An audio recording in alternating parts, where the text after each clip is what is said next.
Anupama serial में finally अनुज और आद्या एक हो गई बाना। अनुपमा के बेटी आद्या का उनकरी माँ से नफरत खत्म हो गई बा और अब तीनों मिलके एक परिवार के तौर पर खुशी खुशी रहे वाला बाना। मेघा का अनुपमा पर कल गई जानलेवा हमला भी नाकाम रहल, काहे से कि लोगों की दुआ के चलते फाइनली अनु का जान बच गई। अनुपमा अब ठीक होके अपने घरे आ गई बली और वो अपनी पति के साथ फूड स्टॉल संभलने में हाथ बटावतली। वो थोड़ा ठीक होके वापस मेघा से बात के लेकर जिद करेली। अनुज कपाड़िया भी उनकी बात से राजी हो जाना, कैसे कि ऊ भी कई गो सवाल के जवाब जानल चाहे ना।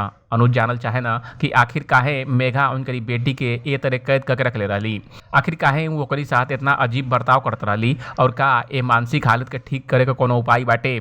अपकमिंग एपिसोड में आप देखब कि वीरेन यानी जो डीन बाना उ अनुज और अनुपमा के सच बताइहा कि मेघा का हालत ऐसा काहे बाटे और काहे उ अनुपमा पर जानलेवा हमला कैली है।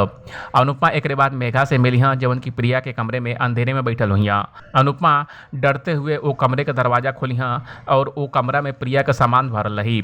अनुपमा जब मेघा से रोशनी में आवे खातिर कहिया और डरते हुए उनके कमरा का लाइट ऑन करी तो मेघा उन पर चिल्ला पड़ी कि उनकी बेटी के छीनने के बाद अब यहाँ का करे अली है।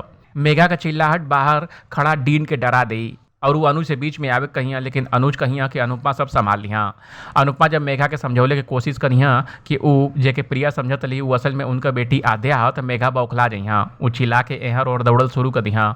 अनुपमा ये बात दोहरावल जारी रखिया, वो बताइया कि अपनी बेटी के खोले के बाद उनका तलाश के लिए की बजाय वो दूसरे की बच्चा के आपन मान के उनके पालन शुरू कर दिलू है। कुछ देर बाद आद्या की अपनी गलती का एहसास हुई और तब वो अनुपमा की बाही में फूट फूट कर कोनो बच्चा की तरह रोवे लगी। ये अपडेट पर आपका क्या कहे के बाद कमेंट कर हमको जरूर बताई। बाकी अपडेट के लिए देखते रही एबीपी भोजपुरिया।